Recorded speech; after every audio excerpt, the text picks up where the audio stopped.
that there are batches which we have been teaching where they have almost come to the completion, close to the completion of their syllabus. Those batches started, let's say, in March or April, etc., and all of that, and they have already been done with most of their subjects, and they have now started to practice answer writing. They have now started to practice MCQs, etc.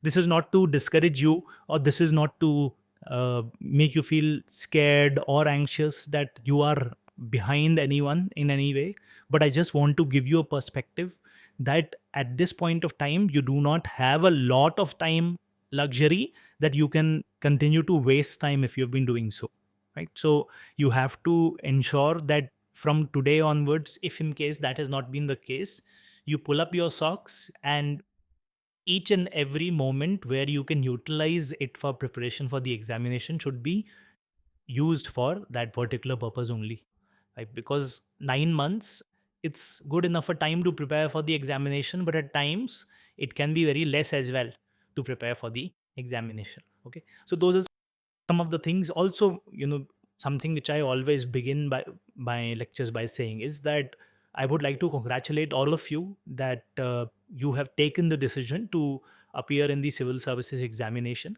And the reason for that is, see, the reality is that only 0.01% of you are going to get selected. So if, let's say, 500 of you are sitting here, the reality is that only, five, or maybe not even that, is going to get selected in the examination. That's the statistics. That's not something which I'm saying that necessarily five of you would get selected. Probably 100 of you may also get selected, but the reality is that statistically only five of you are going to make it the cut, or probably lesser than that. So, having said that, the success ratio in this examination is so less. But despite that, I'm congratulating you that you are appearing for this examination and that you have taken this decision, because first and foremost, you have decided to take this leap of faith at that point of time in your life when you are going through some of the most important years of your life, because this is the most productive age for most of you. For most of you, this is the most productive age where you can be doing and learning so much.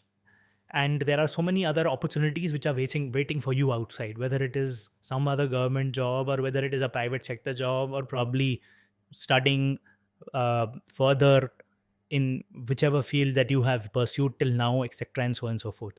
But the reason why I congratulate you is that because this new journey that you have started to know more about the country, to know more about the world through the civil services examination, is going to transform you significantly as a person as you proceed further. Why I say that is because I have interviewed over my professional career of spanning almost 13 years now. I have interviewed a lot of candidates for different positions. And I can tell you this by confidence that whoever had appeared for the civil services examination was someone whom I always found to be a much more well rounded personality in terms of knowing about the world history, the Indian history, the way things work in Indian politics, the Indian economy, the way it works, the way the world economy works, the way the diplomatic relationships are established between the various countries, etc. And believe me, that knowledge and that information is very useful in any kind of job that you are into. You may be in a clerical job as well, but the perspective which this examination is going to give you, and the horizons which this examination is going to open up for you, is something which is unimaginable for many of you. So therefore, I believe that if you have taken this decision to appear in this examination, first and foremost, it should be your own decision. It should not be through some external source. It should not be someone else telling you to do that, because ultimately the examination cycle is so long that if it is not from within, then you will find it difficult to cope up with the stress and the pressure of the examination.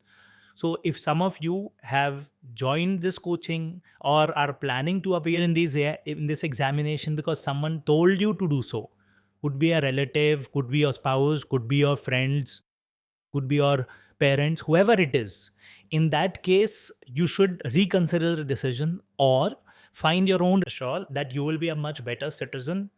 And not only that, but you would be much better equipped to take up any other challenges in any other job in life once you are through with the preparation for this examination. That is something which I can assure you. right? And last and the most important thing which I just want to highlight is that be proud of yourself that you have taken this decision and stick to it. And most importantly, don't do it for proving it to someone else, but proving it to you that you are someone who can put in all the effort to prepare for this examination. See, success or failure in this examination is not in your hands. There are so many factors which are at play as far as success in this examination is concerned that you can't control that. But what you can control is that you give your 100%, that you give your best as far as the preparation is concerned. You are dedicated completely, you're sincere towards preparation for this examination, and then let the destiny take its own course. So, with those words, I welcome you all to the classes on Indian polity and constitution. And the objective of these classes, of course, is going to be that how you can appear in the examination with respect to questions related to the polity and constitution in prelims and mains, and you can attempt them well. But my objective as a teacher is going to be that if I can ignite some interest in this subject, if I can ensure that you learn this subject out of keenness but not out of pressure, and that you start enjoying this entire learning process. If I can do that with even 10 to 20% of you, I believe that my job as a teacher would have been done.